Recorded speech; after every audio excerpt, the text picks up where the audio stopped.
er det så? Et gammelt skæringshus. Det er jo det, de er interesseret i. Ja, men vi havde nu troet, det var noget anderledes.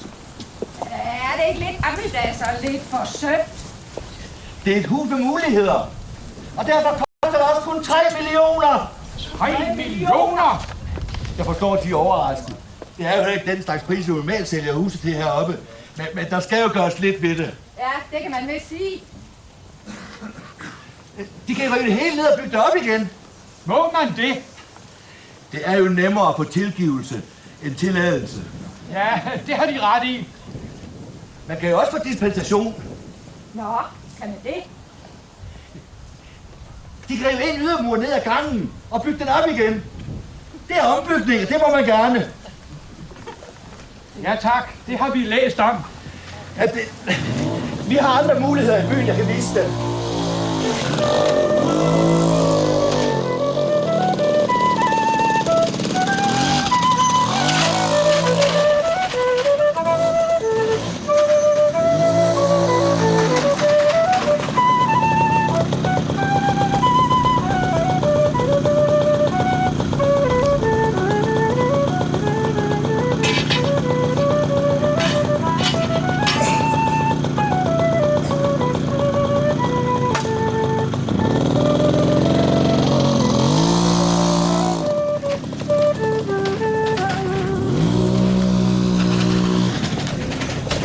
Med. Til hvad? Til filmoptagelserne. Der er missionsmøde på Fyrebakken. Ja, er det ikke noget for jer? Må vi være fri? Ja, og ikke fortryllende. Disse smukke gamle hus med de røde tage. Det er lige den her på min første. Jeg fornemmer det straks, det er sådan. Smukke station. Den er beskyldt til lejligheder, har jeg læst noget om. Det er sikkert til personale. Ja, tror du bare det. Det er der stod til lejefamilier. Tænk, at nogen kan finde på at sælge sådan et yndigt hus. Du vil måske købe det? Ja, hvorfor ikke? Så skal du nok tale med din bank først, hvis den ellers vil tale med dig. Jeg glæder mig sådan til at se de steder, hvor kunstnerne har stået og malet. Ja, det må være noget fjernskærende at se det her i virkeligheden. Ja, man kan slet ikke mærke sandet under fødderne, når man går på de her sprungske samling. Jeg glæder mig til at komme på Skagens Museum. Og ikke mindst til at se Anna Ankers billeder. Og sat på gulvet. Ja. Tror du, den kender hende? Hvem taler du om? Ja, Anna Anker var det kvindelige for at opleve. Jo, jeg synes, det kunne være så interessant. For i år er det jo netop 150 år siden, hun blev født. Så er hun jo nok død. Griner du af? Lad os jo være efter hende. Efter den fine Anna Anker. Ja, det er helt det er åndet. Sådan en lille by kender alle vel hinanden.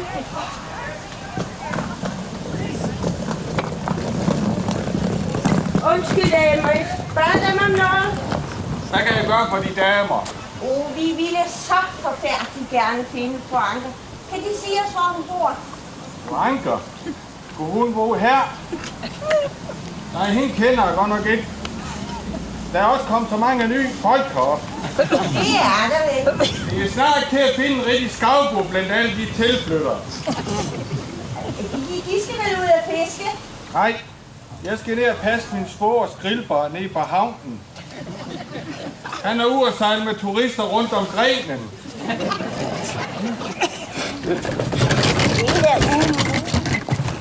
At man ikke kender Anna Anker. Nu er det jo nok ikke alle, der interesserer sig for kunst.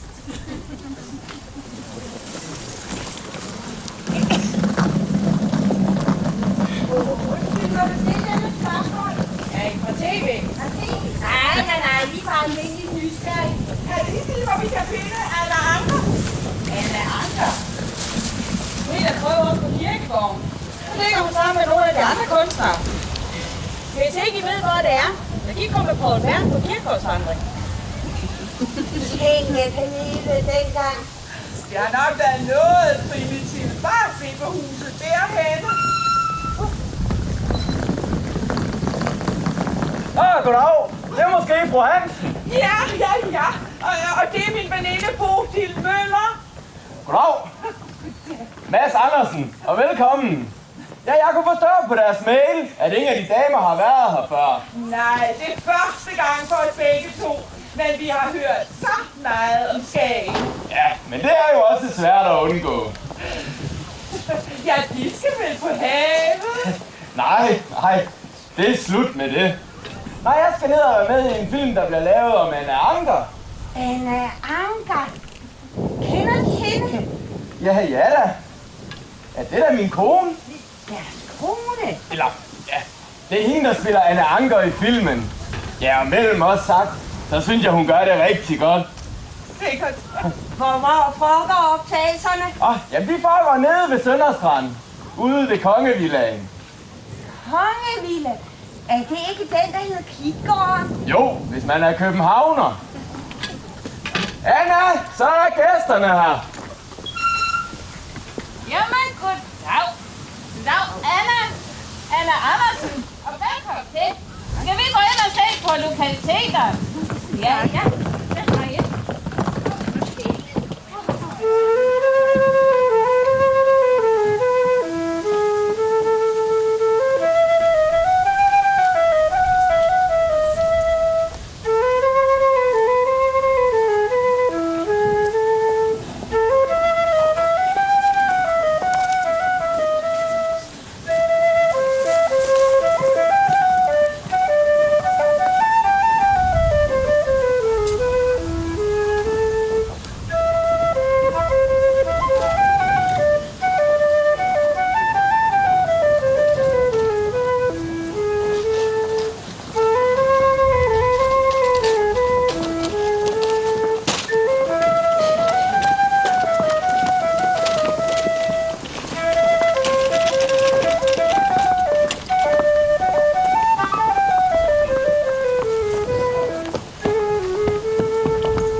Det er sådan nogle, der fylder uden at sige noget.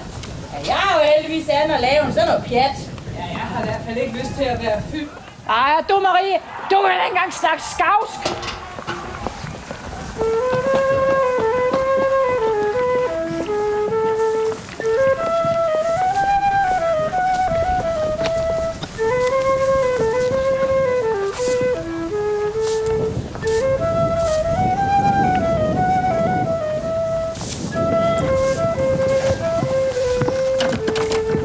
Gang i forretningen, Brøndum. Ja, det går han så væk. Der har været en del kunstner denne sommer. Ja, det har jeg vel nok. Jamen, så har du vel ikke noget at klage over. Nu svømmer de unge lige frem i pænt. Jeg synes ikke, jeg har set så meget til dem på det seneste. Det er nok, fordi de er rejst vest nok af byen. Er det københavneren? Ja, for nær i enkel. Jeg er godt nok også Bornholmer. Skal I have noget, ellers så skal jeg arbejde? Nej. Jamen så...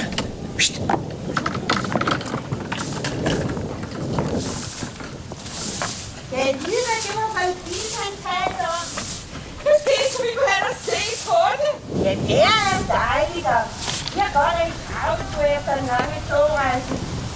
Måske kan vi få lov at være med. Du kommer måske vildt drømme, lille pose. Du har da som barn med en far til 4 film. Ja, det her er nok noget andet, men lad os gå hen og se på det. Det var vel nok en dejlig konfirmationsfest i går. Hvorfor var ham maleren med?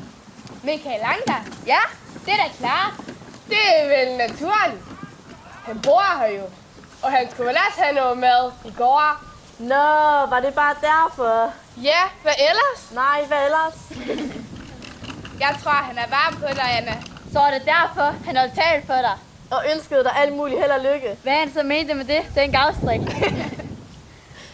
Det var vel heller ikke nogen særlig god tale. Synes du vel, Henriette? Jeg har hørt den bedre. Det har jeg ikke. Han var bare sød.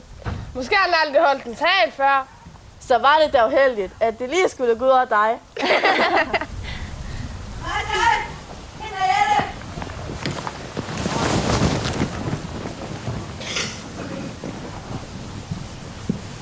Hvad, Anne? Hvad er det i? Det var han lige før. Nu skal jeg kende sig. Ja? Jens vil tale med dig. Ja? Ja, goddag, Jens. Nå, så kan du være her med doren. Ja, det er bra. Det er godt nok i dag for shit. Ja, men det var ikke ved til at nakke nogen i går. Nej, det var... Ja, vi skal også have eftergild her i dag, så er det helt, vi skal nok få bukt med. Var jeg godt gild her i går? Det var ikke så væk. Men det koster vel. Ja, helt gratis, det er jo ikke. Nej, det er der ikke nogen, der er. Ja, du skal vel også have noget betaling for doren. Jamen, kom med i, så kan du få noget pæk. Ja, hvis ikke du vil have noget andet. Goddag, Madame Brøndum. Goddag, Elsie. Og tillykke med datteren i går. Jo, tak skal du have. Hvor var hun smuk. Så Elsie hende? Ja, jeg stod uden for kirken, da I kom ud. Hun har været en skøn pige lige siden hun blev født. Det har Elsie ret i. Hvis det ikke lige havde været for ham der, Andersen! Han var nu ikke så slem endda. Der har jeg ellers hørt, at han ikke opførte sig særlig pænt over for Madame Brøndum. Det er den fineste gæst, vi har haft. Han havde geniets adelsmærke. Derfor kunne han da godt opføre sig ordentligt. Den slags har det ofte svært. Jeg tror ikke, han var en glad mand. Var han måske ikke meget berømt? Det bliver man vist ikke altid glad af. Nå. Det er måske ikke altid nemt at være den, som Gud har givet de store gaver. Nej, det er nok rigtigt. Måske bliver Elsie også berømt en gang. Hvad i alverden skulle det være for? Nej, nu skal I bare se.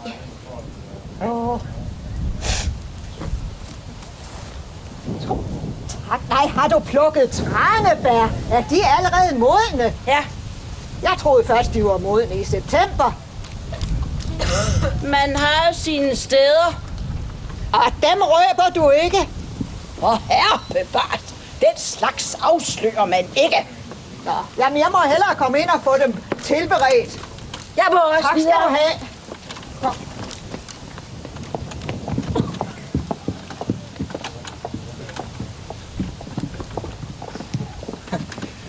Har du tid til at stå model i dag, Jens? Det skulle jeg da nok kunne få, men hvad med Niels og hvad med Jollen? Ja, Niels har ikke tid i dag, så ham maler jeg bare en anden dag. Jamen så lad os da gå til stregen. Ej, den ordner vi fint her.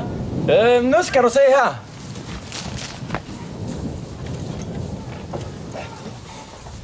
Hvis du kommer med her.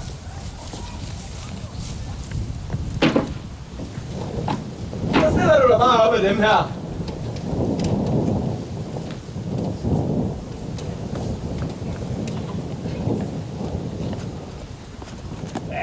Skulle der så kunne blive et billede ud af det?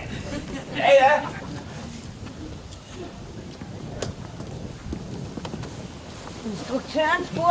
gerne vil være med i filmen.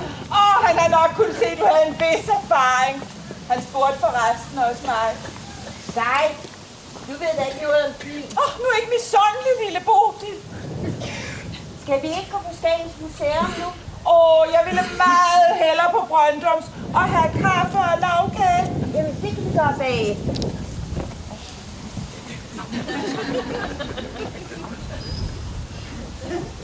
Hvad har de der? Ikke noget særligt. Må jeg se? Hvem er det? Det er den. Jamen, jeg har da aldrig siddet på skorstenen. Nej, men jeg ved jo, hvordan de ser ud, og jeg ved, hvordan skorstenen ser ud. Så gør jeg bare ligesom de gør, med Jens og Jørgen. Ja, de er jo nok lærerne. Altså, hvor længe skal jeg stå her? Jeg kommer nu! Ja, jeg kunne godt lære dem noget om at male, Anna. Ja, hvis de da altså har lyst. Jeg ved ikke, om mine forældre vil synes om det. Jamen, deres far er da meget interesseret i kunst. Ja, han har da adskillige malerier hængende. Det må han bytte sig til. Det begyndte dengang ham Rørby, han var her. Så kom Drachmann. Ja, han har jo også været her. Kender de Drachmann? Ja, fra akademiet i København. Det var sjovt, dengang han var sammen med ham nordmanden. Jeg husker en gang, Drachmann kom hjem på stranden.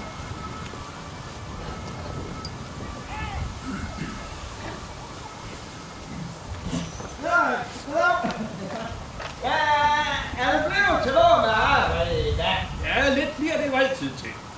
Ja. Det er måske ikke sådan noget at vise fra. Nej, det er ikke noget særligt. Ja, nej, det er det måske ikke. Sådan noget som det her, det kan vel ikke bruges til noget? Nej, det... Ja, det ligner skærn, men der er godt nok Niels Geigheds bog. Nå, er det Geigheds?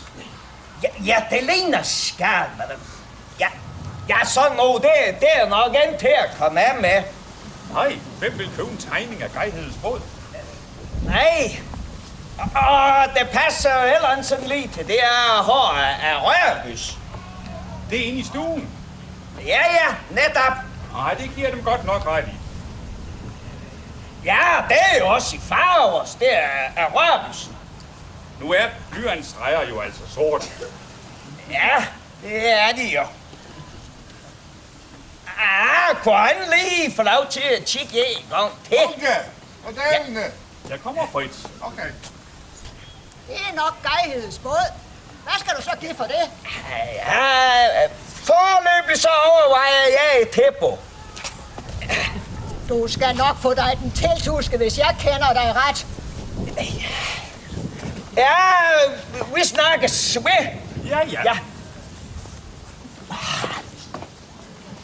Jamen, købte han så billedet? Ja, men først en dag, de skulle rejse. Så fik Drachmann nedsat prisen, og far fik tegningen, og begge var glade. Nu har han tid til at stå her længere. Kunne du eventuelt komme i morgen? Ja, og måske få Niels med? Ja, jeg skal da prøve. Kan I ikke videre med et stort billede inden for butikken? Jo, men det er jo ikke nemt, når fiskerne skal på havet hver dag. Nej, det er ikke alle, der kan leve af at male billeder. Jamen, som om jeg kan. Nej, bliv endelig siddende. Må jeg se? Jamen, det er ikke færdigt endnu. Lad mig se det. Skal de absolut tegne mig på siden? Så kan man jo rigtig se min næse. Jeg synes da, de har en smuk næse. Har den altid været sådan? Det blev værre en dag, jeg faldt ned fra et køller. Jeg synes, de er køn. Det er bare sådan noget, de siger her i pigerne i København. Det mener jeg ikke. Det har jeg aldrig sagt til andre. Det kan I selv tro på, hvis I vil. Ja.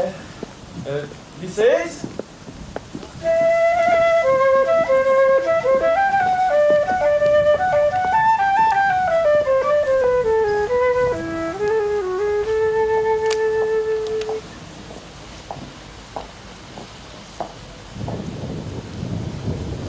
Nå, er det det, du får tiden til at gå med?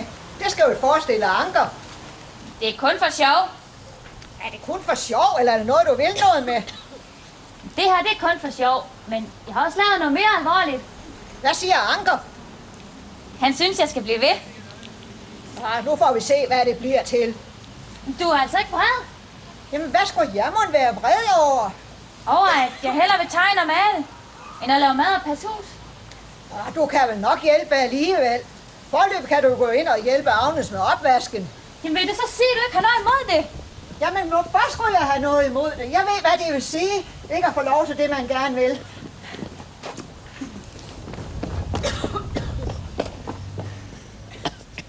Anne Hegve, hvad laver du?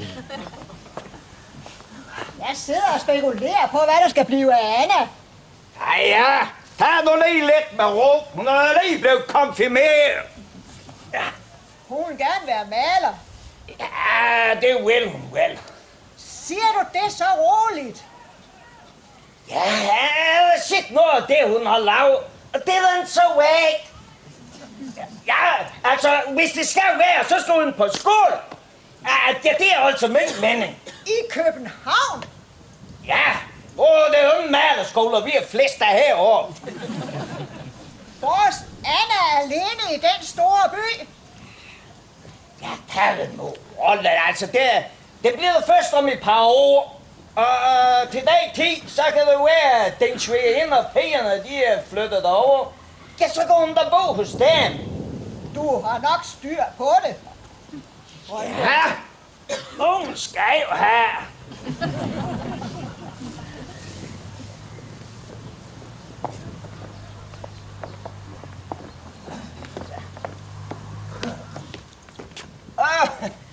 Hvad er det blevet til noget i dag? Ja, det vil ikke rigtigt, som jeg vil. Jeg vil godt lige snakke lidt med dig, altså hvis du har tid.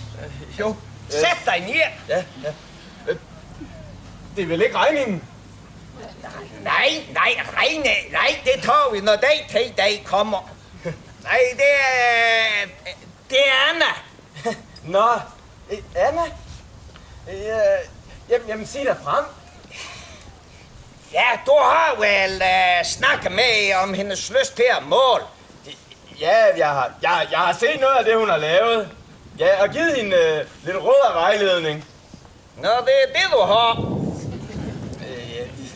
Forresten, jeg kender en god malerskole i København. Ja, det er en maler, som hedder Wilhelm Kühn. Kühn? Ja, akademiet er jo kun for mænd. Ja, ham Kühn, ham tror jeg har set billeder af i København. Jeg møder ham tit, når jeg er derovre. Ja, jeg kunne måske høre om der var en mulighed. Det ville jeg altså mødt gerne, hvis du kunne det. Og hvis det så her kunne blive imellem os, så... Ja, så... Selvfølgelig, Brøndum. Jeg vil sige tak, så.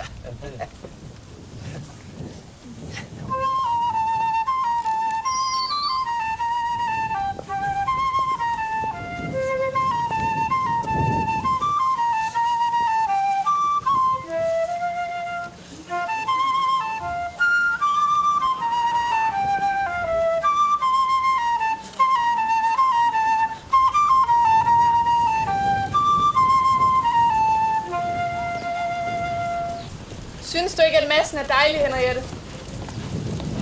Det har jeg simpelthen ikke lige tænkt over. Men måske. Og han ser da flot ud med sin kunstnerhat og fine tøj. Ham Anker kan da vist godt klare sig mod de to andre. Ikke, Anna? Det ved jeg ikke rigtigt. Nå, nej. Du ser ikke til den side, hvor han er. Vel? Nej, det var vel derfor, du i går stod og snusede til hans jakke ude i forgangen. Det gjorde jeg aldeles ikke. Jeg så bare, at han har fået en plet på ærmet, og så tænkte jeg ville tilbyde ham at fjerne den. Så hjælp, som du er. Tror du ikke, jeg har lagt mærke til, hvordan dine øjne hænger ved Johansen? Lige så snart han er inde for synsvidde. Hvad så? Er han måske ikke den dejligste af de tre? Nej! Der kommer de. Tænk, der er så dejlige piger i Skagen. Jeg troede ellers, det var lyset og naturen, du kom herfra. Det var det også. Men så opdagede vi pigerne. Og hvor kølle de er. Ja, og så flittige de er. Ved ikke nok. Der er så også talent til. Og det har Anna. Det har du ret i. Jeg så hendes billede af dig på skorstenen. Hun har i hvert fald humor. Hvem har vist dig det? Det gjorde Martha i aften. Nå, så I ses om aftenen. I al ærbarhed. Moren var ikke forsyningsvillig. Ja, det er svært at bo på tomandshånd. Der bliver passet på. Hun er dejlig. Det er hun. Det er søster Anders. Jamen, det er jo ikke dem, jeg mener. Det er Anna! Nå, Anna. Jeg kan da ikke i alvor mene, at du synes, hun er dejlig med den næse. Jamen, der er der andet i næsen, der betyder noget. Nå, og hvad skulle det må være? Goddag, mine damer. I er nok i gang med tegneriet. Det er ikke noget særligt. Må jeg ikke se? Ikke dårligt. Slet ikke dårligt, frøken Martha. Men må jeg komme med et råd? Selvfølgelig. Så tror jeg, at jeg vil tegne huset set deroverfra. Der er det mere karakteristisk. Han kan bare det der. Det er det også.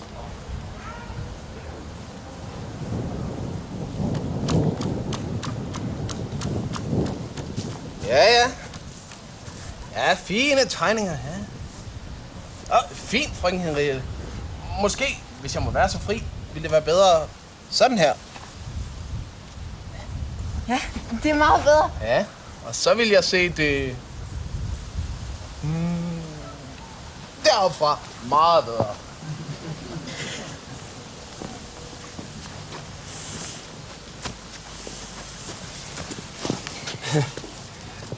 Har de talt med deres far? Om hvad? Ja, om det der med at lære at male.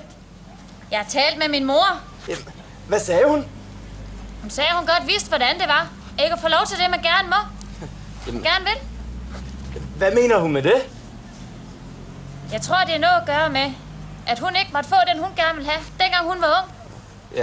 Ja, så forstår jeg bedre. Hvilket? Jamen, hvorfor hun er imod ægteskab og sådan noget. Men prøv nu lige at se her, når du tegner. Martha! Henriette! Du vil lige glemme mig, når de går til København. Nej, det er ikke. Kan du huske det? Hvad for noget? Ja, når din mor skreg efter dig. Ja.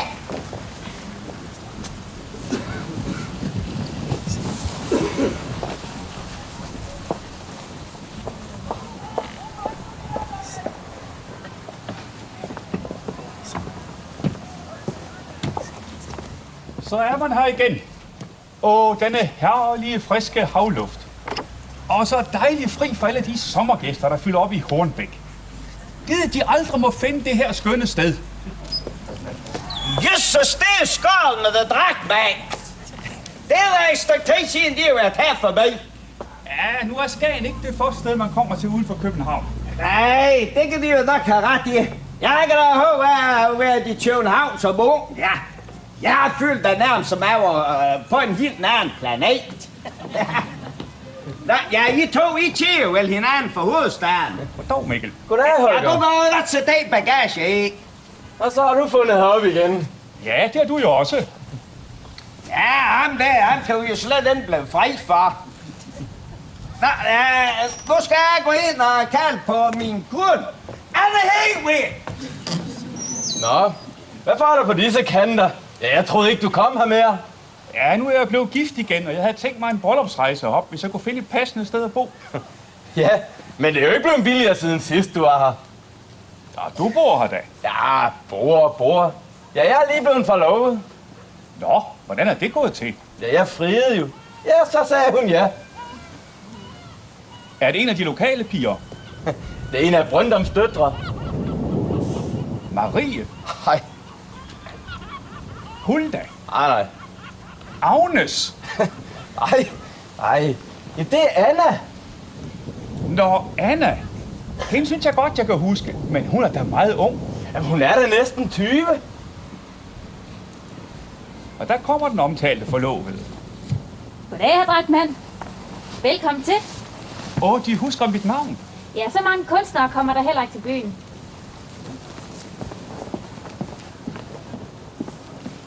Der har du vist været heldig, Mikkel. Hvornår skal I giftes? Ja, når Anna Brøndum fylder 21. Ja, det er hendes forældre bestemt. Det er vel moren. Ja, det er det vel. Men med dem også sagt, så tror jeg helst hun så, at jeg forsvandt vesten ud af byen, som de jo siger. Jeg vil jo da ikke have datteren gift. Ja, jeg tror ikke, hun mener, at ægteskab er sådan noget, hun går ind for. Men skulle vi ikke gå ind og se, om Brøndum han har fundet noget at byde på? Limmer. Efter dig. 142, 143, 144, 145, Havde ikke en i forvejen? Siger du? Jeg tror, han er sød, selvom han er leg. Du er selv være grim. Det siger man ikke om sin nye lillebror. Godt, jeg ikke skal passe ham. Hvorfor skal du ikke passe ham? Jeg er en dreng, og skal med min far ud og fiske. Det er på mandfolk. Hvad har det med dig at gøre? I er dumme at høre på, dumme tøser. Du kan selv være dum. Hov, Bølgen, så bliver der en god humør. Vi har fået en lillebror. Kan det ikke være lige meget? Så har du jo fået en legekammerat. Han du ikke til noget sådan en bitte en. Men du har jo lige sagt, at han har søde små fingre. Han er bare sød. Må jeg så komme op og se ham? Ja, jeg løber i forvejen og fjern. Jeg vil med. Det vil jeg også.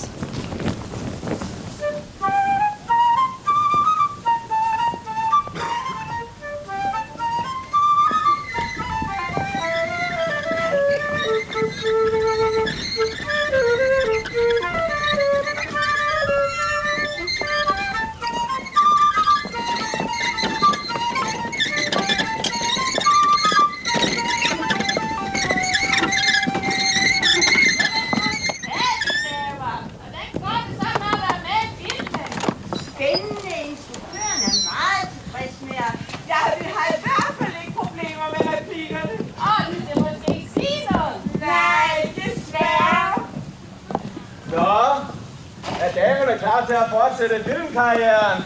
Du godeste nej. Jeg skal da lige ind og gøre mig klar.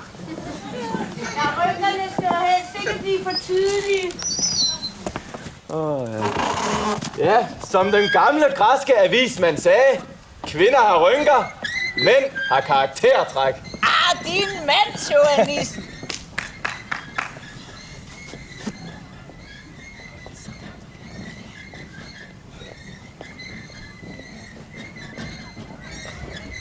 Nå, men lad mig se, lige komme og se. Her er de sjove. Jeg troede, det var De skal nok være med i filmen. Den dame har måske aldrig hørt om søndagsklæder. Undskyld, jeg så ikke, der var nogen. Kan de fortælle os, hvad er forklaringen på de fine hatte? Så mænd, de stammer ud fra Guldmejs forlis. Guldmejs forlis? Var det en pige her fra Skagen? Nej, det var Skiv. Der strandede ud ved Nordstreg. Mads, kan du ikke fortælle de københavnerdamer om Guldmej? Jeg er din bedstefar. Jo. Guldmej, hvor er det dog et smukt navn til et skib. Jamen, det hed den altså ikke. Det var en svensk damper, og den hed Kong Ring. Jamen, hvorfor? Taler man så om Guldmej, og skibet hed noget helt andet? Det er fordi mag på skavsk er mand. Nå, guldmand.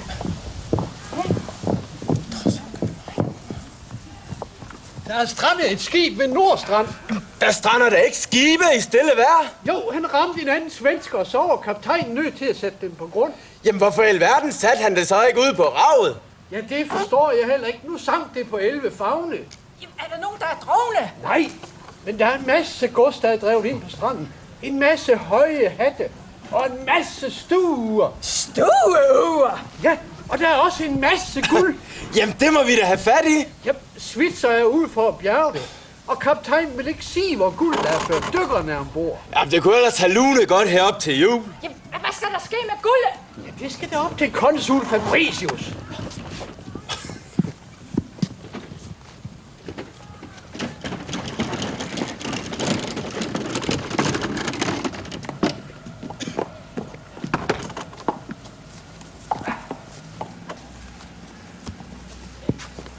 Nå, og det er så de sidste. Ja, 5 i alt.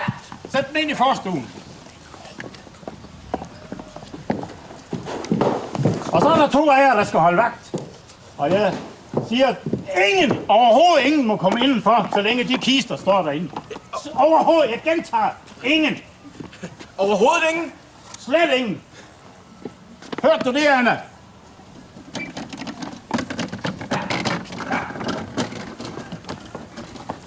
Ja, herr konsul. Nej. Slet ingen. Og der må heller ikke komme nogen kærester ind. Nej, det er herr konsul. Så vil jeg gå hen og berette om det skete.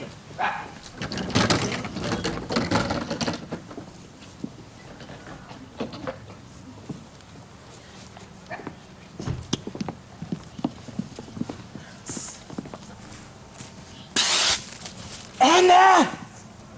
Er du der? Jamen, jeg er her. Men du kan ikke komme ind. Anna. Jeg bare lige ind i køkkenet. Nej, herr konsul sagde jo, at vi ikke må lukke nogen ind. Og slet ikke kærester. Jamen, konsulen har jo ikke ment mig. Jamen, han kender mig jo. Ja, netop. Måske derfor. Anna. Jeg bare lige ind i køkkenet. Ja, jeg skal nok være væk, inden han kommer tilbage. Forresten, hvor er han? Hen hos byfogeden. Jamen, så var det længe, inden han kommer tilbage. Anna. Jeg bare lige ind i køkkenet til en kop kaffe. Ja, og du ved, sådan lidt og sådan der. Det der sådan. Det kan godt tage for møg tid. Anna. Så kom da. Du kan godt holde vagt alene. Ja da. Og så kommer jeg,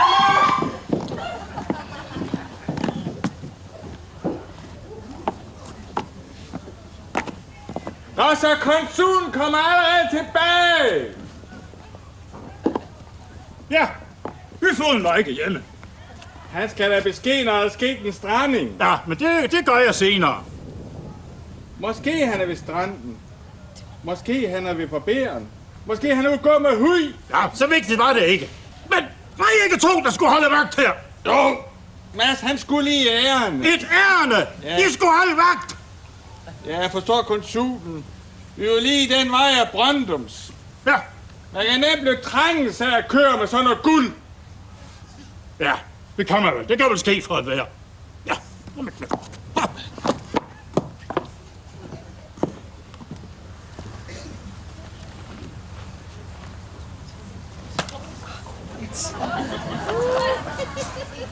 Hvad er der sket her? Jamen, da du råbte, der var jeg nødt til at gå ind i skorstenen. Ja, så konsulen ikke opdagede mig. Så står han der for rense den skorsten.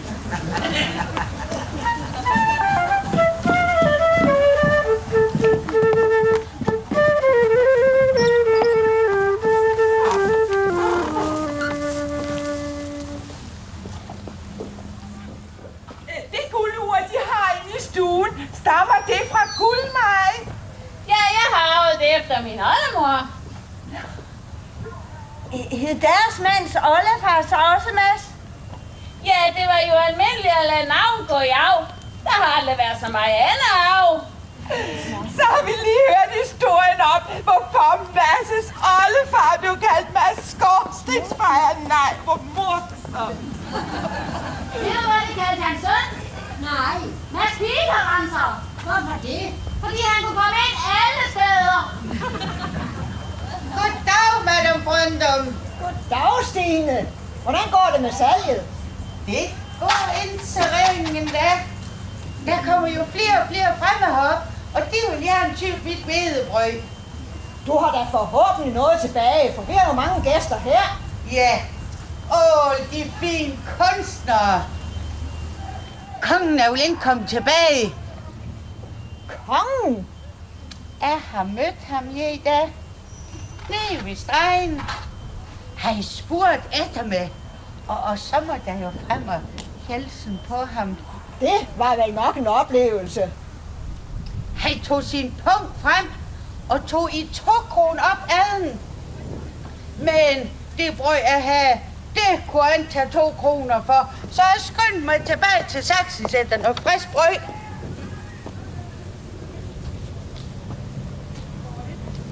Så blev kongen vel glad. Da jeg kom ned til stregen igen, der var de væk alle sammen.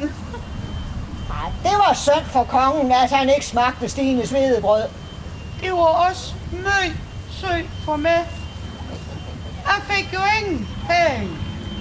Nej, det gjorde du vel ikke, men det kan du få af mig, hvis du går ind i køkkenet. Tak, Madame Brøndum.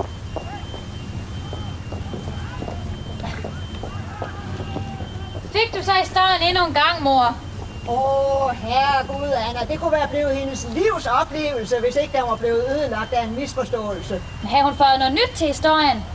Ja, i dag der havde kongen spurgt efter hende. Stakkels kone. Jeg tror nu ikke, hun er så stakkels endda. Men jeg må hellere gå ind og handle med hende, ellers tror hun vel også, at jeg snyder hende. Ja.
Holger, har du fået dig indrettet? Ja, jeg har fået det gode værelse med op på nordvest, som jeg havde sidst. Hvad du har det? Nå, det er bare noget, jeg har skrevet ned. Går du mig i bedene? Nej. Jeg skal nok holde mig til penslerne. Nå, men det er noget, Lars Kruse, han har fortalt mig. Og så tænkte jeg, at du måske kunne bruge det til noget. Ja, nu kan jeg jo sådan set godt beskæftige mig selv. Men lad mig se.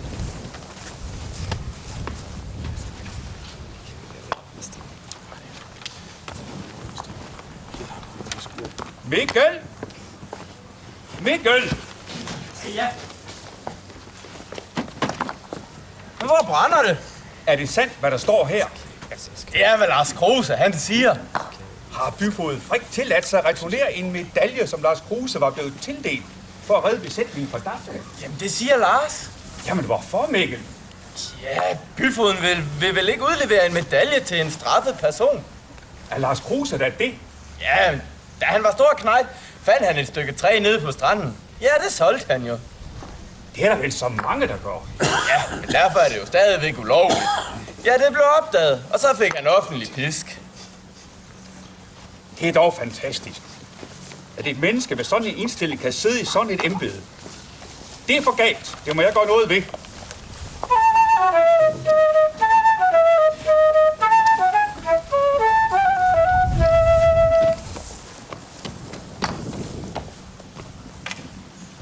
Goddag, Elsie. Goddag, Madame Brøndum. Må man sætte sig? Ja, værsgo. Tak. Du har nok travlt. Jeg er ikke så travlt som visse andre. Hvad mener du? Jeg troede, det var mig, du var flået med. Jeg er ikke alle de andre. Jamen Mikkel, du er jo jaloux. Det er, og derfor synes jeg ikke. Ja, vi skal gå og lege dernede og hygge os. Stoler vi ikke på hinanden? Jo, det gør vi vel. Jeg stoler i hvert fald på dig. Kom nu med. Ned og vær med. Jeg smager.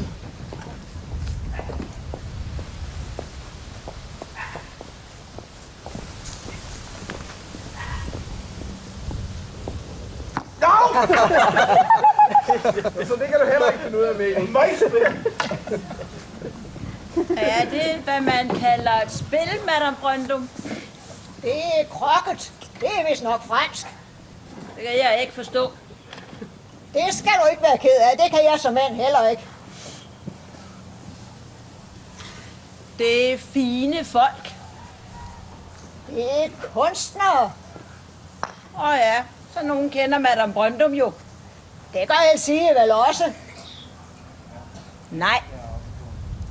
Kun herr Anker og Anna. De andre taler ikke med sådan nogen som mig. Du har da siddet model for flere af de andre. Taler de så ikke til dig? Nogen af dem gør. Men de ved ikke, hvad de skal sige til mig. Og jeg ved heller ikke, hvad jeg skal sige til dem, så det bliver der ikke meget snak ud af. Nej, det gør der vel ikke. Hvad er det? Er der strandet et skib? En stranding? Så må jeg til stranden. Martin! Er der strandet et skib?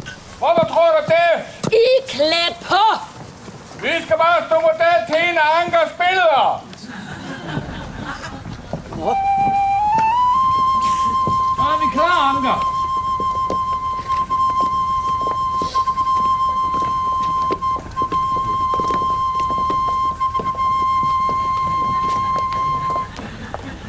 Vil jeg gerne vide, hvad der foregår. Hvad mener du? Ja, det var dig, der ville op og opleve Anna Anker. Og så kommer vi ikke engang på museet. Vi når det hele, lille Bodil. Bare rolig.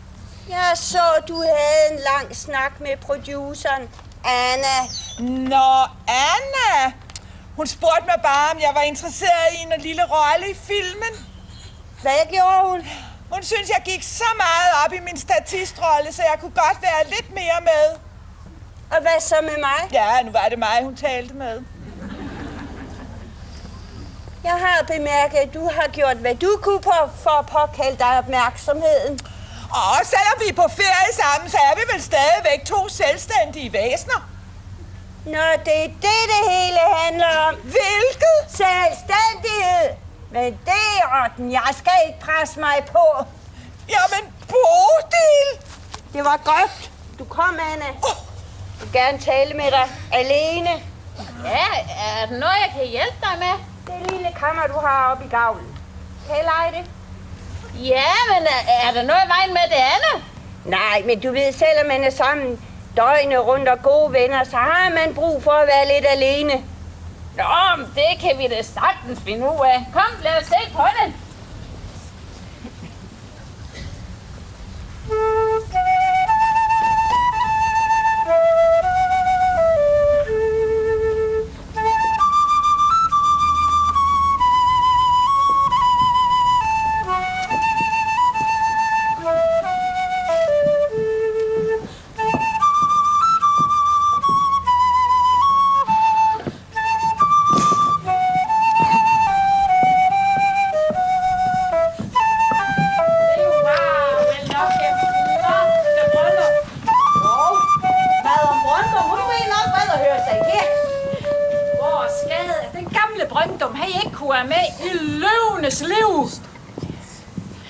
Men nu er dig, der bestemmer.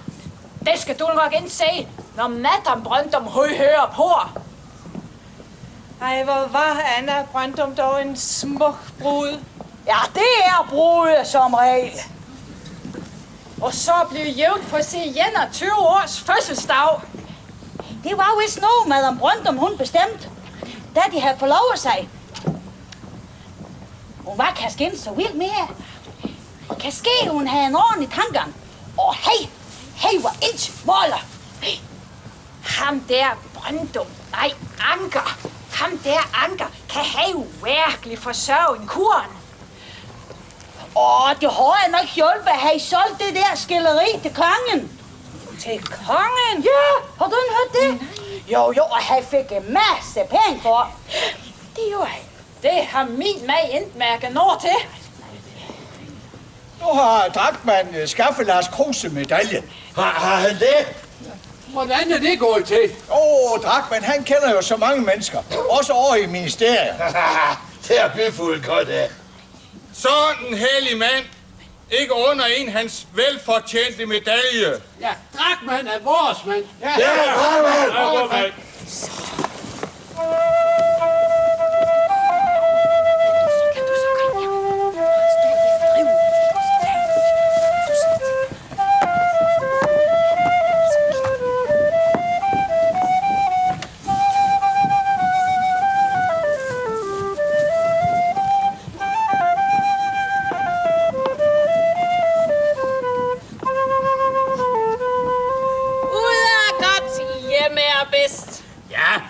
godt at komme ud og se andres billeder. Siger du det, min lille Rembrandt? Ja, man kan altid lære af noget at se, hvordan andre de maler. Det vil jeg se frem til. Det siger du bare, fordi du er helt vild med Krogs underlige måde at male på. Han siger, at jeg er den eneste danske maler, der kan male en solstråle. Solstråler skal ikke males. De skal nydes. Ja, men Mikkel, mennesker lever jo ikke af solskin alene. Der sagde du et sandt ord, dig.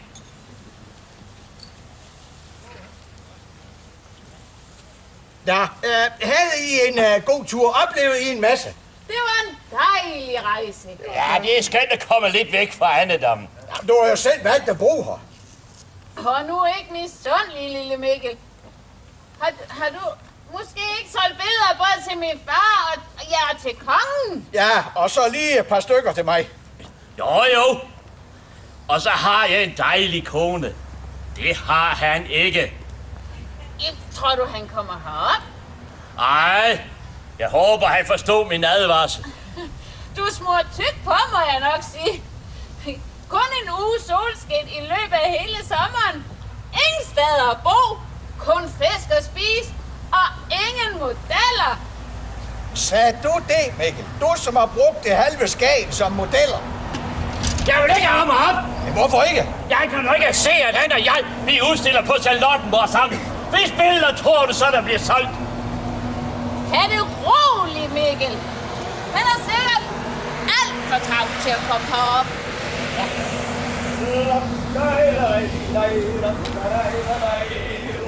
Den stemme kender jeg. Søren! Så kom du alligevel. Trods Mikkels velmente advarsler, som jeg åbenbart skulle have fulgt. Vejret er jo ikke ligefrem italiensk. Ej, men det bliver bedre, siger fiskerne. Ja, nu skal man jo ikke altid høre på, hvad fiskerne de siger. Kom, så går vi ind og finder et værelse til dig. Ja, jeg tager lige.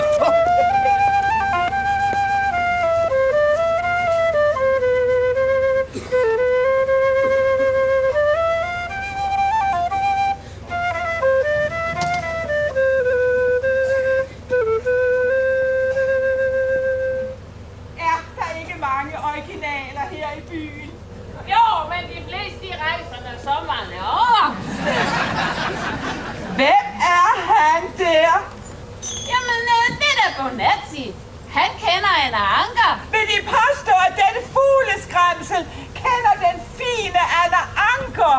Jamen, Anna Anker benytter ham som model. Jamen, hvem er han? Jamen, hvorfor spørger de ham ikke? Selv det er de da ellers ret god til. Undskyld her. Der er smidt den fine damen, salen så. Jeg vil bare spørge, om de har set fru Anker? Jeg har ikke set hende hver dag. Jeg er mig brugt som model. Sofine Billen. Hvem er de? Spil på Nazi. En skummer. De laver sko. Har man das gjort. Kan ikke mere. Han er så alte. Hvor kommer de fra? Kom fra Böhmen. Dejligt land. Masse zu spisen og masse zu trinken. Aber warum bleiben Sie das darüber so ikke der? Kunne ikke bleiben der. Måste på valsen. I mange år. Kunne ikke længere kønnen komme. Kein Geld. Hvad her? Gammelt hus. Mange killinger. Schöne Fest zu essen.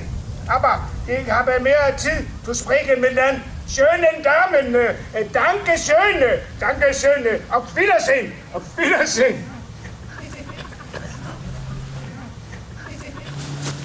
Hvorfor hørte jeg dog ikke på dig? Hvad skal jeg dog heroppe? Jeg kan godt forstå, at Drachmann kalder det her for det yderste tule. At have det nu roligt, Søren. Så giver man mig, herrens hjælpe mig, et værelse med rosenmønstret tapet og kogte rødspænder til middag. Nej, jeg må væk herfra. Hvornår kører den postvogn? Ja, om et par dage. Men tag det roligt. Vejret du skal se, Anne finder nok et andet Lucie til dig. Jamen, Mikkel, maden! Altså, selv på krogen i Hornbæk har jeg ikke fået så primitivt tilberedt mad. Lad nu endelig ikke kritisere svigermors mad. Hun har regnet for en af de bedste her i Skagen, når de drejer sig om kogte rødspiller. Ja, det var jo heller ikke sådan ment. Nej. Godt! Skagen skal få en chance.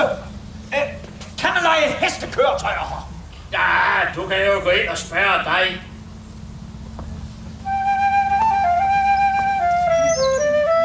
Har han nu også været der? Hvad mener du? Hun har været tyk. Ja, hvad så?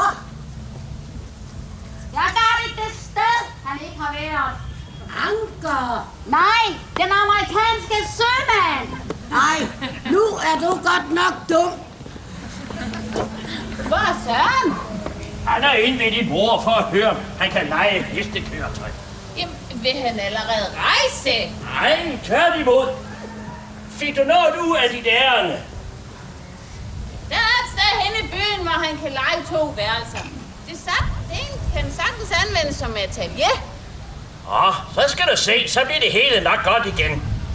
Jeg mødte også Trækmænd. Han var ikke særlig begejstret over, at Søren er kommet. Nej, de 2, de er vist ikke de bedste venner. Jamen, hvorfor ikke? Det er der ikke rigtig nogen, der ved. Dreng, skaffer mig en vogn i morgen, og Madame Brøndum kan smøre mig en madkurv. Så går jeg i butikken og køber champagne, og så skal vi ud i naturen. Hvem er vi? Ja, Diller skal med, og det skal du da. Ja, ja, der sidder jo en dygtighed også.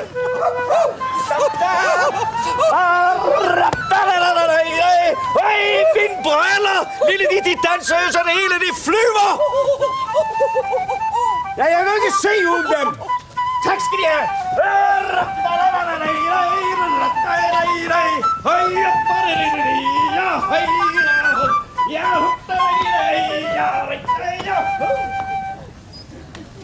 Han er da noget vild.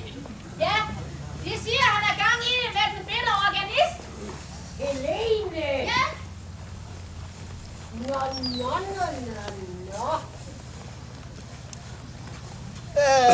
Der er kommet et brev til dig, Anna. Det er fra København. Jamen, fra København? Ja. Jamen, det er nok fra Martha.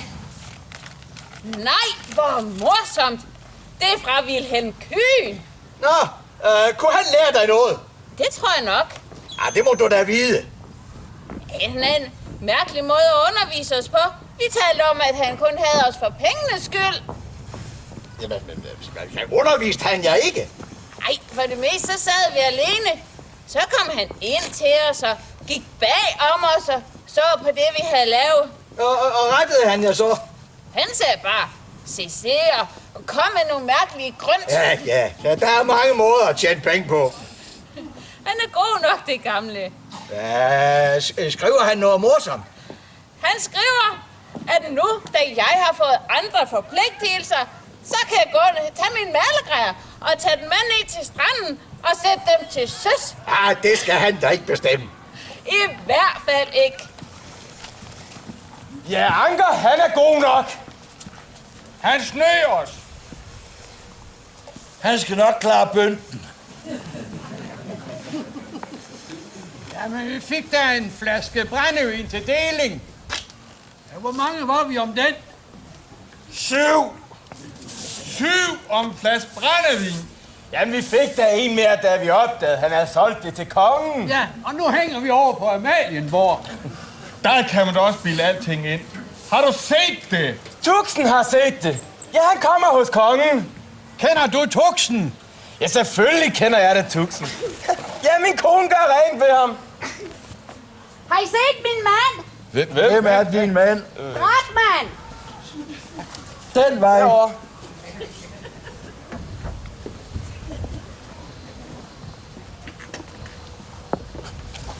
Jamen, goddag, Per. Goddag, Anne Anker. Og du skal på din sædvanlige tur. Ja, men Men nu skal jeg klare både Vesterby og Østerby helt alene. Hvad med Stine? Jo, ser du. Det er moster, ved hun går over til hver Saxil efter brød. Jamen, det gør hun da hver dag. Jamen, så kom hun ind igen. Og så satte hun sig ind i den fine stol. Den, jeg har malet hende i. Ja. Den, hun sidder på om søndagen. Ja. Og så bad hun om et glas vand. Et glas vand? Ja. Og hvad så? Jamen, så hentede jeg det. Og så da jeg kom ind, så var det sket. Sket? Ja. Hvad var sket? Ja, hun var død. Død? Ja. Det var da frygteligt, Peter. Ja. Hvad nu? Ja, det vil jeg gerne snakke med dig om, for jeg har jo aldrig prøvet. Det vil sige, hun har jo aldrig været død før. Kom du med mig indenfor. Jo. Så må vi hellere tale om det her i fred og ro. Jo, tak.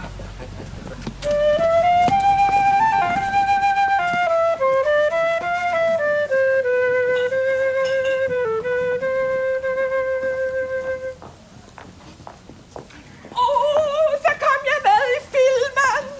Hvad mener du med det? Jeg indspillede en lille scene i går. Nej, så fik du held med dit mængeri. Hvornår var det i går? Det var da du gik din tur langs stranden. Jeg indspillede en lille scene med ham, de kalder Bonazzi. Den gale skummager? Nej, den bøhmiske skummager. Og jeg tror ikke, han var så gal endda. Han kunne nok bare godt lide at være lidt i fred. Ja, sådan er vi jo nogen, der har det.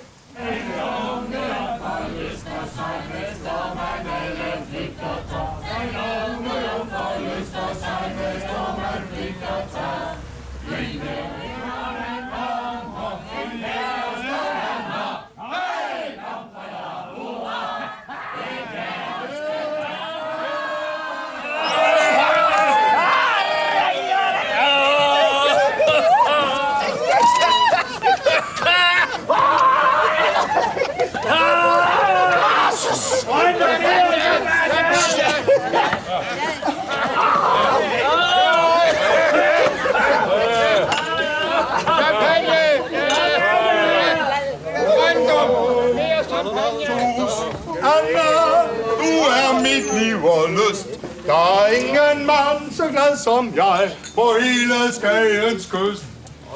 Min Hermann-Kis är en man som ni borde bättre ni förstå. Och jag därför detta rådet ger, så att ni det någa ser på. Se där till händer för mer, och foten så liten och fet. Hör språket som jag för, så livligt jag mig rör. Slik skådan är mig, trots kommer smärta mig. Slik skådan är mig, trots kommer smärta mig. Nu bör ni ha den saken klar. Låt allt till blott det misstag var.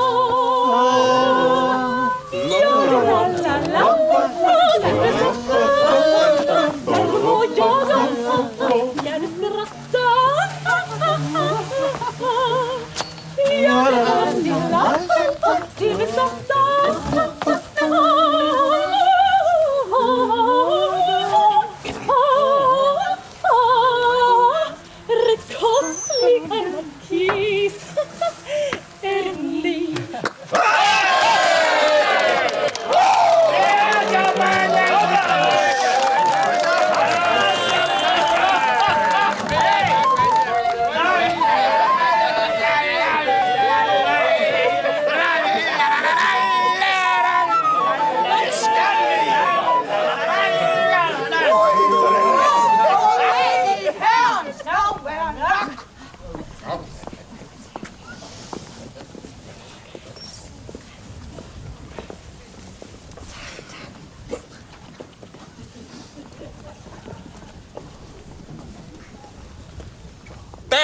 sket noget her i Skagen, siden ham Søren Krøyer kom hertil?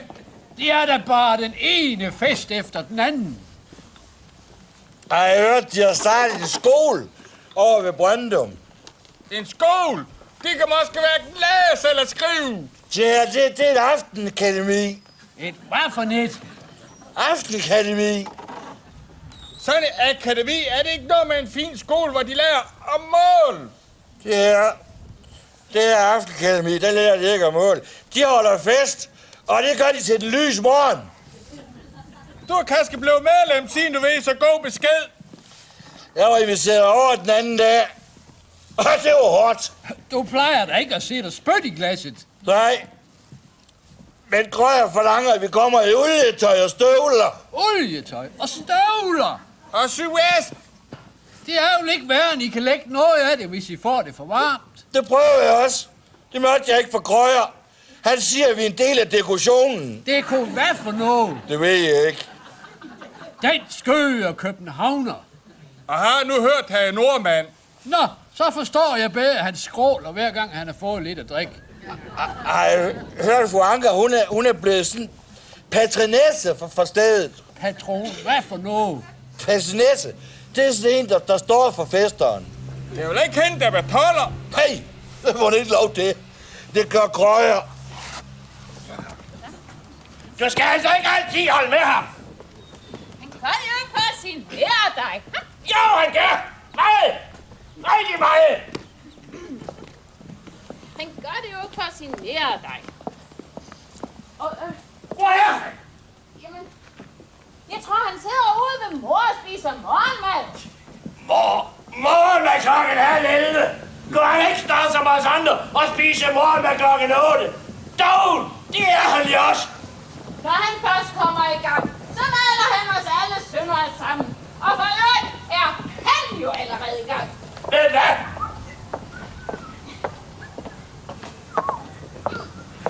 Han er jo på ferie. Ja, ture ud i hele med frokostkurven. Sejlture ud i 4 skibe.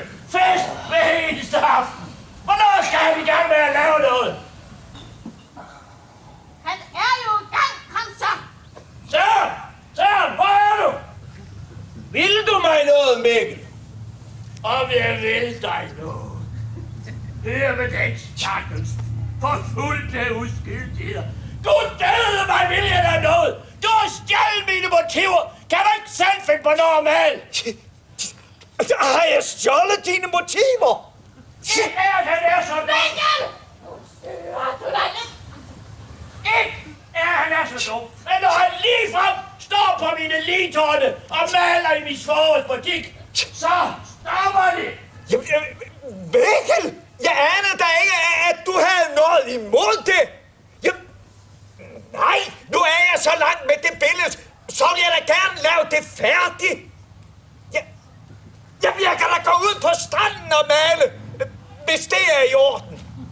Ja, det er du, der spørger de andre om. Jamen, jeg vidste da ikke, at han havde eneret på at male i butikken. Jeg var da hellere advare Bjørn. Han har da også planer om at male derinde. Og der skulle vel være plads til jer alle. Ja, det håber jeg da.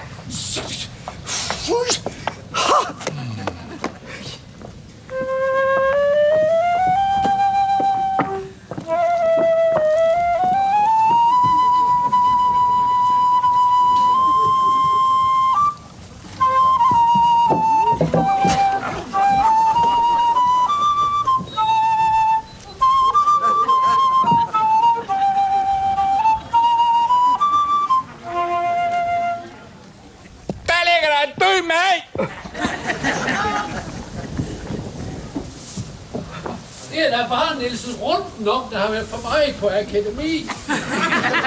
Vi kan ikke lade ham leve. Her, han bliver da syg. Du har ret, vi må hellere få ham hjem.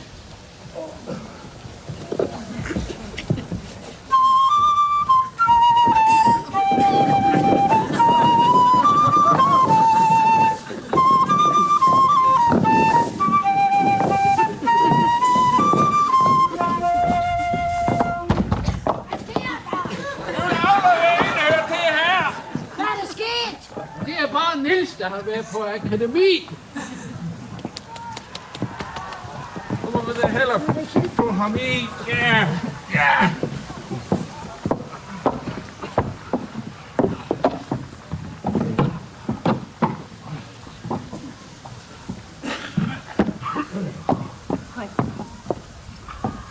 måske have mange tak for hjælpen. Kunne jeg byde jer lidt? En bitte hjælp eller... Ej tak, vi må hellere se at komme hjem af. Vær nu ikke for hård ved Nielsen, når han vågner. Prøv det førn! Godmorgen! Godmorgen! Fik I den, drenge? Den er god, den tager vi med i filmen. Men der mangler ligesom en slutning, ikke? Synes du det? Den er heller ikke færdig endnu.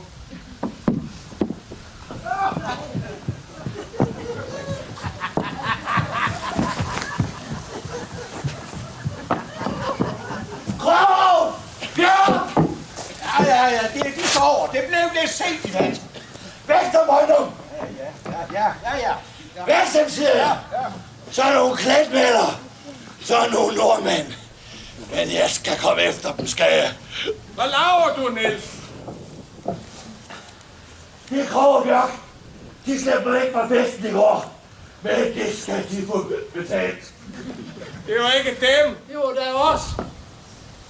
Hvad her? Ja, det kunne ikke have, du lå her blev væk. Hvad? Jo, det tager I.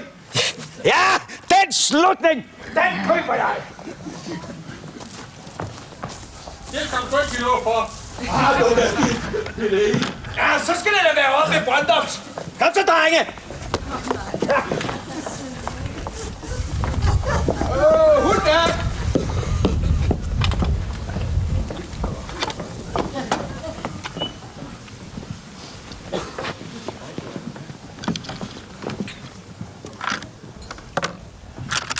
Der er noget galt med Søren. Der er ikke andet vej med Søren, end at kede sig. Det gør intelligente mennesker vel ikke? Ej, intelligent. Hvad har det lige med Søren at gøre?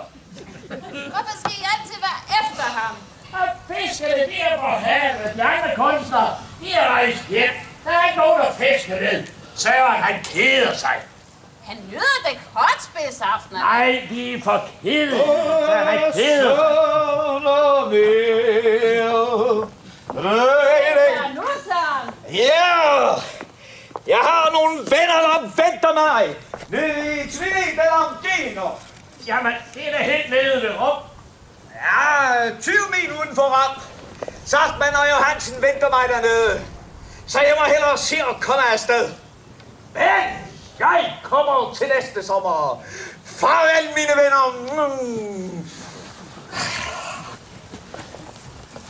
Ja, så finder han nogle andre at fiske med. Ja, jeg har ondt af ham. Fordi han har så mange venner. Nej, fordi han ikke har nogen. Fordi han tror, han kan købe dem med sine fester. Nå ja, så der kan man jo også se på det. Søren er et meget ensomt menneske. Anna, det er derfor, jeg holder så meget af dig. Du ser på os mennesker på en anden måde, end vi andre vi gør.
Missionshus i Skagen.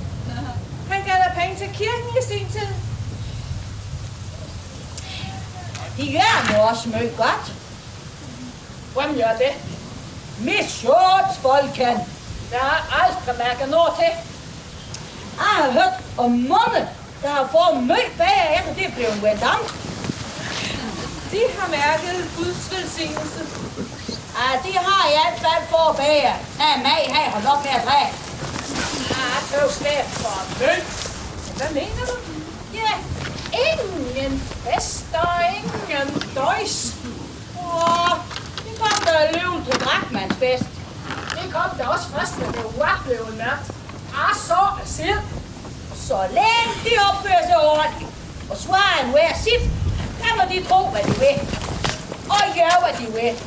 Ja, det kan du have ret i.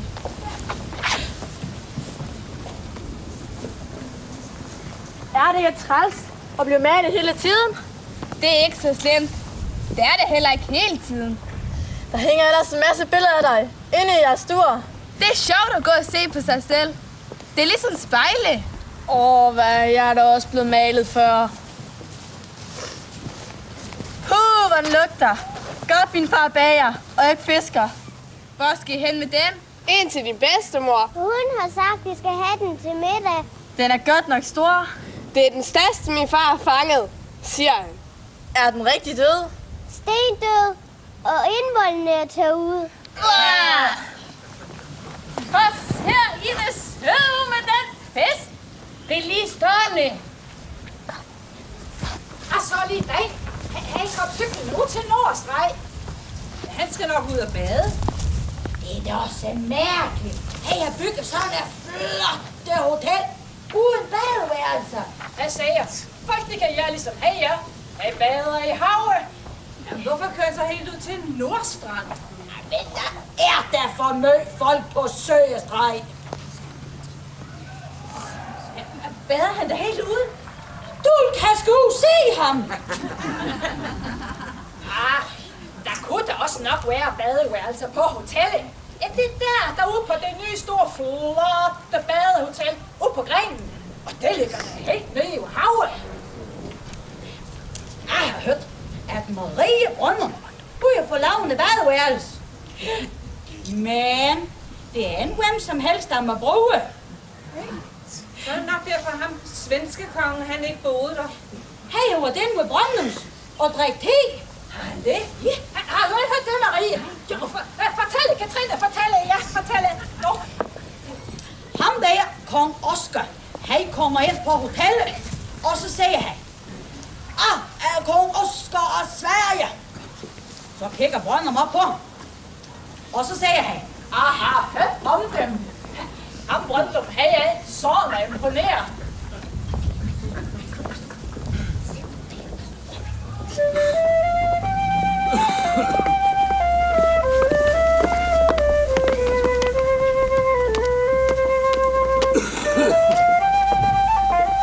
Der har vi admiralen.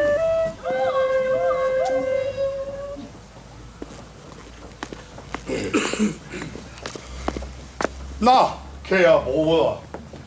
Hvorledes var vandet? Det var noget køligt på nords side, men det var forfriskende. Du skulle tage at prøve det, John. Ellers tak. Jeg har sandelig fået havvand nok i min tid. Nu skal du høre, jeg har fået en idé til et navn til det nye hotel nede ved stranden. Men skal det da ikke bare hedde Hekset? Nej, det skal hedde Admiralgården. Admiralgården? Ja, det skal da opkaldes efter dig. Men jeg er da ikke admiral. Jeg kom i land som styrmand og avanceret senere til kaptajn. Ja, og nu er du så altså blevet admiral. Finere kan det jo ikke blive. Admiralgården. Du aldrig til så slået de andre sprog, du får stribevis af kors og bånd og stjerner på. For øvrigt, kære broder, har du set Anna? Ja, jeg så hende og Helga ude på heden. Ja, de var ude efter Mikkel. Ikke den, Anna. Er der andre? Ja, det er der måske. Nå, Anna, malerinden. John, der er du jo. Jeg vidste. Skal vi gå en promenade, du og jeg? Jeg takker gerne, bare ikke for langt. Og du ved jo, at jeg har lidt med mit ben. Jamen, dit ben fejler... Dit ben ingenting fel på. Jo, jeg har ondt i mit ben. Du dansede på hela kvällen igår. Jo, men det er sandelig også noget andet. Og hvis man ikke skulle kunne danse med sådan en nydelig dame som dem, så skulle man da være et skælm. Som så går vi. Tak. Hejsan! Hej Gerda, er du der? Jo, går du med? Ja. Jamen, hvor går vi sammen? Hvem er hun? Hun er en meget berømt svensk sangerinde. Hun går på hotellet. Er de godt nok... det kunne kanskje nok se sådan nu. Jeg vidste ikke, at det kunne svensk. Ej, nu behøver man jo ikke snakke hele tiden. Nej. Man kan også danse. Det er synd for hende, Elsie. Hvorfor det? Hun får nok aldrig en ny kæreste, efter hendes forlovede druknede. Nej, han skummer. Han er nu ikke så mødt var. Men de passer da nu godt nok sammen. Nu kommer Anker. Han er ved oppe i Borgmestergården igen. Sig noget. Nej, Gud bevares. Mikkel, hvor har du været hele formiddagen?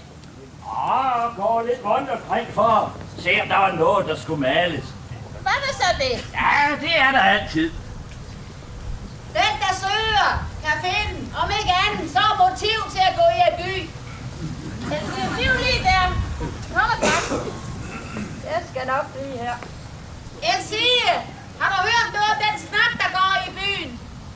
Der går så meget snak. Om Anna og Anker.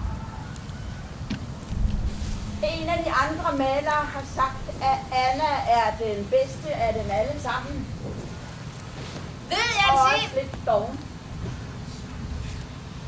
Ved Elsie, hvor Anker opholder sig om formiddagen? Jeg tror nok, han har sin gang i borgmesterboligen.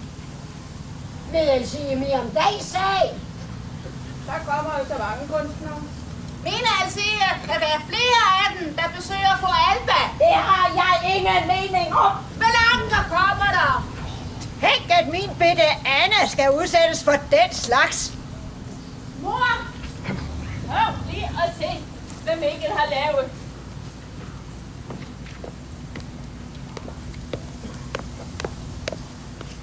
Jamen, det er jo fru Alba. Ja, er det ikke fint? Det er fuldstændig, som man ser hende. Det er jo ikke færdigt. Men nu kan han male videre i atelieret, så behøver han ikke at forstyrre fru Alba mere. Har han da gjort det? Ja, han har været i borgmesterboligen hver formiddag de seneste par uger. Nå, så det har han. Jeg tænkte nok, det ikke passede. Hvad passede ikke? Jeg kan så godt sige. Ej, det tror jeg godt, du kan. Har vi to ikke at tale om alting? Ja. Kom så med det.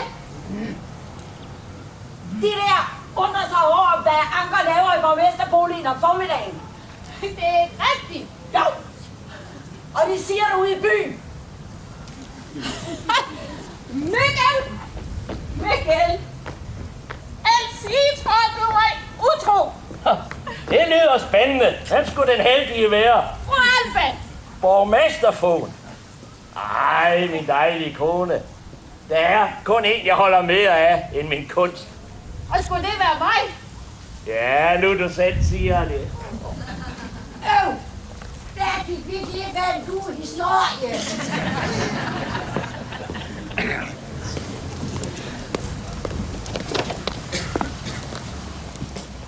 Goddag, Helene. Goddag. Har du hørt, hun har været i Amerika? I Amerika? Hun skulle have et barn. Med hvem? Med Søren Krøyer. I Amerika? Nå. I Amerika?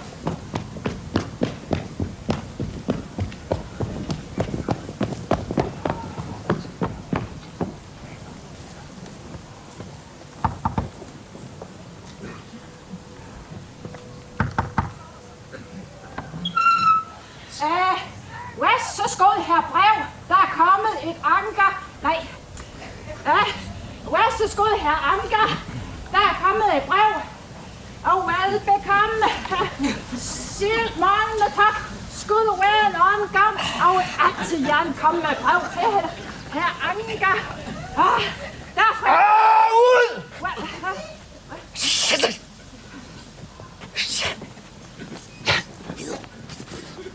Kugleskør, den kvindemenneske!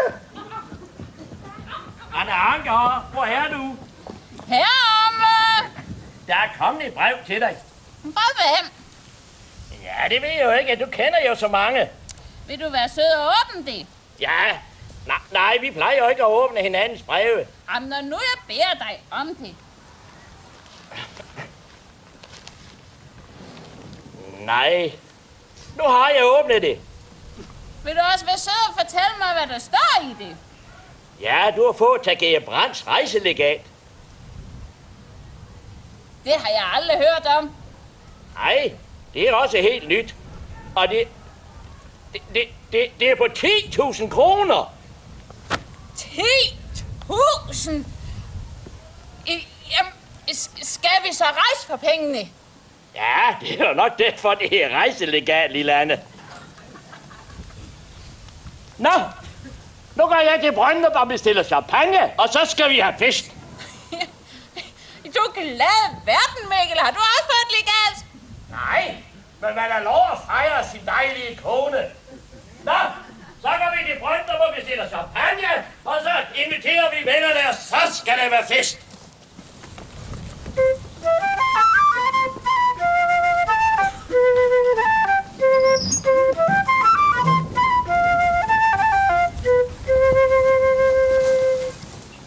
Nej, vil I se, hvad der kommer der? Det er fru Krøyer. Er Krøyer blevet gift? Ja, det er da længe siden. Nede i Paris. Fint, det skal jeg være. Så det der kanskje en parisermodel? Hey, der. Nej, kjolen. Ja, der er en skæringsmodel der. Ej, men flot det er den. Du kan skære af den. Ja, jeg tror ikke, hun går i sit tog ret længe gangen. Nej, hun må være dyr i drift. I drift? Jamen pæn, det er hun nu. Forstyrrer jeg? Nej, slet ikke, Marie. Jeg skulle alligevel til at holde en pause. Og hej på indrettet, ja. Indrettet og indrettet. Det er jo svært, når det ikke er ens eget. Men der er nu dejligt derude i Vesterby. Ja, når nu jeg ikke kunne få noget her i Østerby. Jeg holder så der freden. Og så er det jo dejligt tæt på stranden. Og man kan være for sig selv. Det holder du måske af. Ja. Jeg kom faktisk for at spørge, om du ikke vil med ud og gøre en tur. Jeg vil gerne tale med dig, Anna. Jo, jeg går lige ind og skifter.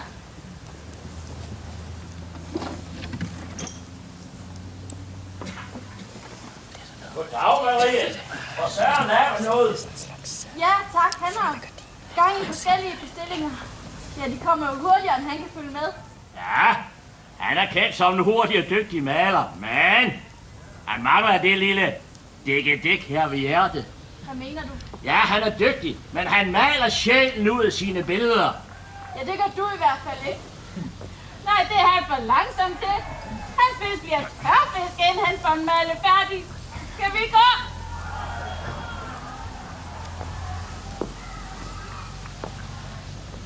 Jeg ved ikke, hvad jeg skal gøre, Anna. Hvad? Mit liv, Søren, mit arbejde, alt. Da jeg mødte Søren i Paris, og han spurgte, om vi skulle gifte os, der følte jeg mig som verdens lykkeligste kvinde. Jeg tænkte, at jeg skulle giftes med det dejlige menneske. Var det Søren, du giftede dig med? Eller var det navnet, du giftede dig med? Elsker du ham? Elsker ham. Jeg holder af ham. Han er så god ved mig. Jeg får alt, hvad jeg peger på. Men elsker. Hvad hvis du bliver forelsket? Jeg ved det ikke. Jeg ved det virkelig ikke. Vil du forlade, Søren? Jeg ved det ikke. Men jeg frygter det. Stakkels Marie. Og hvad hvis han blev syg igen? Han har fortalt mig om sin mors sygdom. Jeg kan ikke være noget godt for et sygt menneske. Det ved jeg. Jeg er for egoistisk. Stakkels Marie.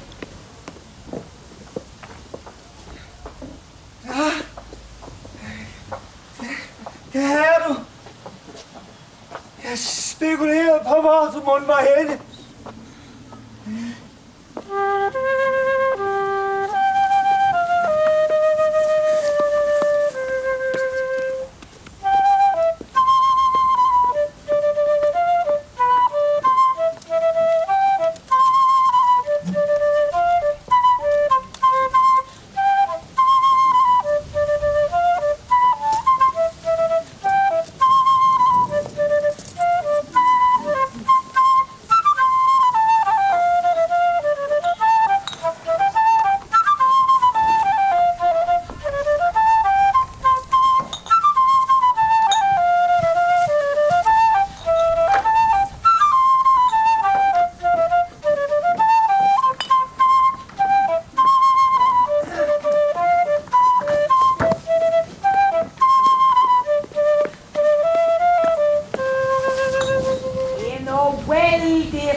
Anker, de holder i deres nye hus nede på Markvej.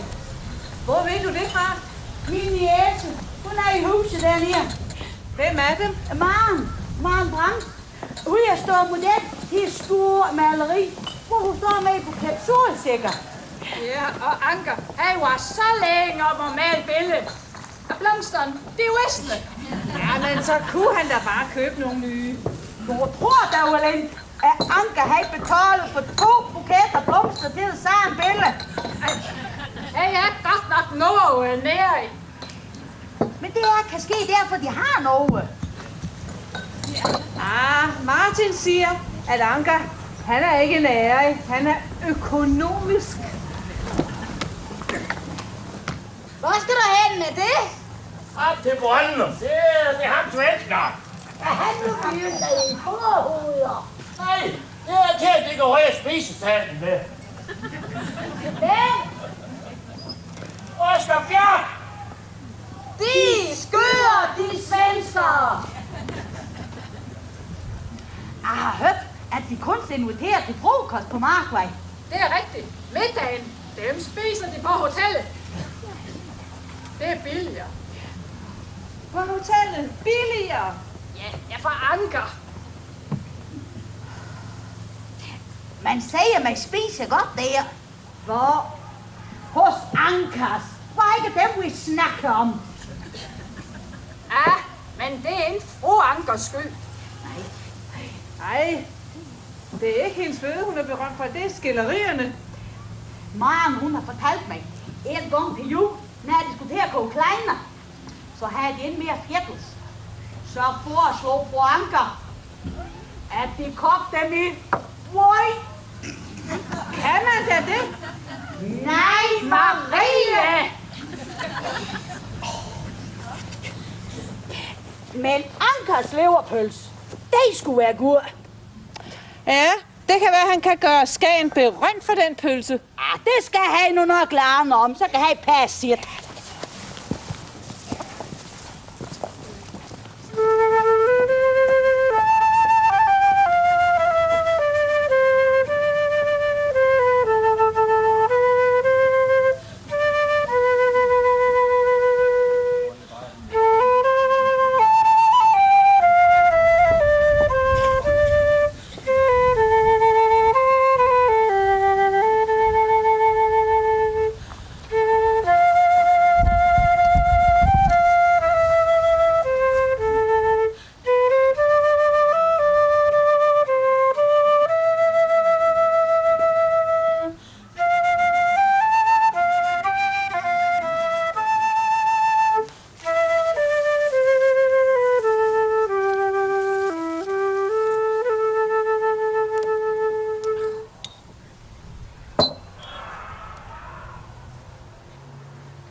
styrer jeg.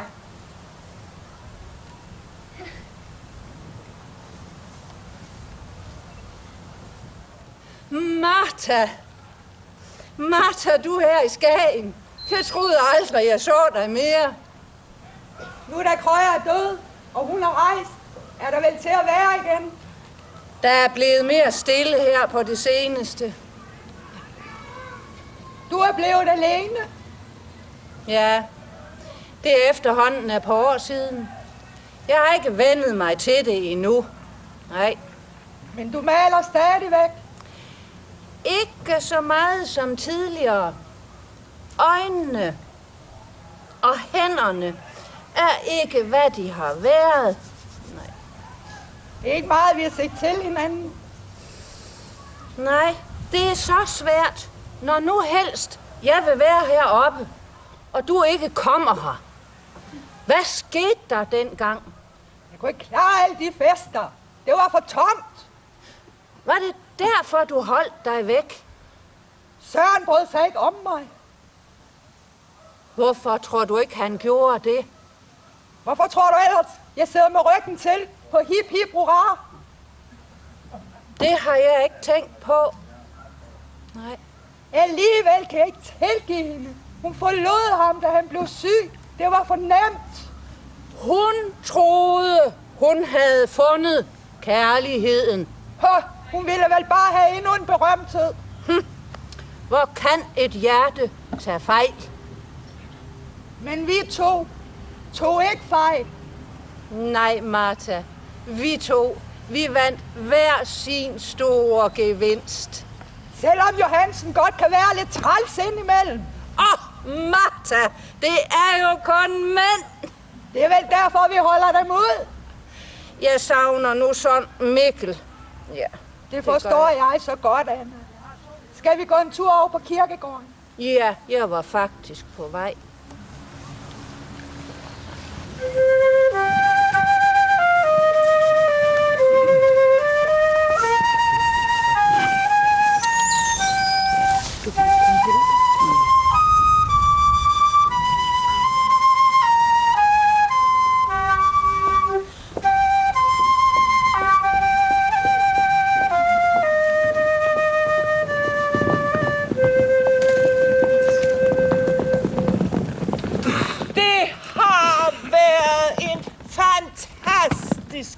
Oplevelse. Jeg er glad for, at jeg tog med her. Trods alt. Ja, undskyld, jeg bare mig dumt ad. Vi har ikke noget at lade hinanden høre. Vi nåede aldrig på Skagens Museum. Nej, men i Anna Ankers hus. Der er bare en ting, der undrer mig. Og hvad så det? Ja, ifølge den her, der skete der i de år en enorm udvikling i Skagen. Havnen, gasværk, elværk og meget andet. Og hvad så? Ja, jeg har set mange Skagens-billeder. Både her og i København. Men der er ikke nogen af dem, der fortæller om den udvikling. Johansen har vist engang malet et billede af en lygtepæl. Så er det også det eneste. Hvad kan det skyldes? Og måske vil de bare være med til at bevare det Skagen, de kom op til. Måske. Ja, måske, eller måske ikke. Det er nemlig sagen, især for den seneste mode på Skagen. Mens fortidens herre nød Deins Havannas, vil nutidens kvinder indhyldes i Annas. Så på Svallebakken slår vi et slag for Annas kitler, både for og bag. De fås i farver af akvareller. De fleste af dem er blå pasteller. Så piger og små, sæt klatterne på, for nu ender vi må denne Annas kommers med 5 af Holgers beholdte vers.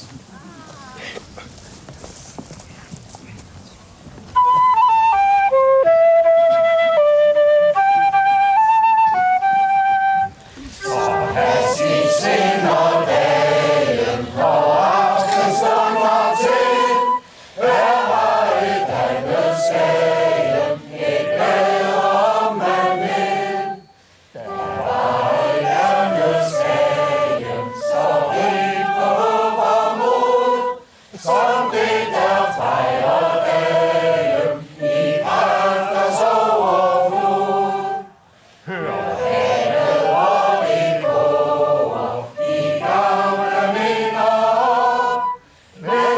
hvor sand og måger er sjæl i samme krop.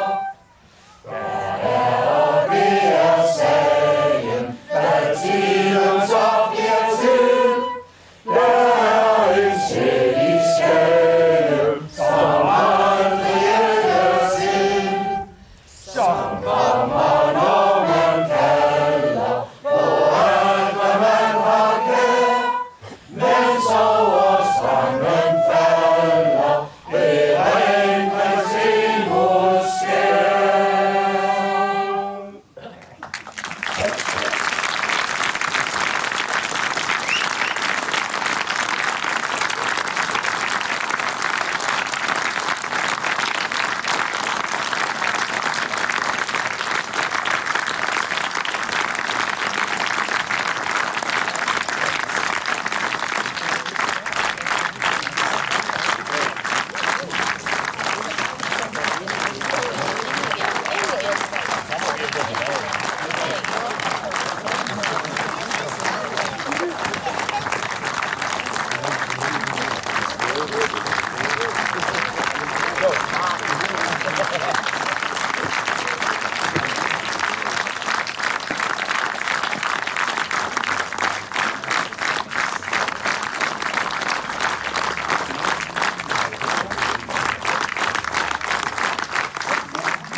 Ja, ja.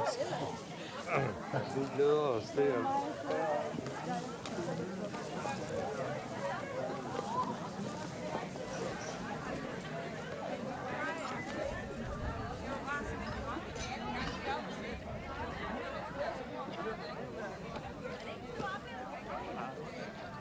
I bærer ved til mange rygter. Men I bærer ved til mange rygter.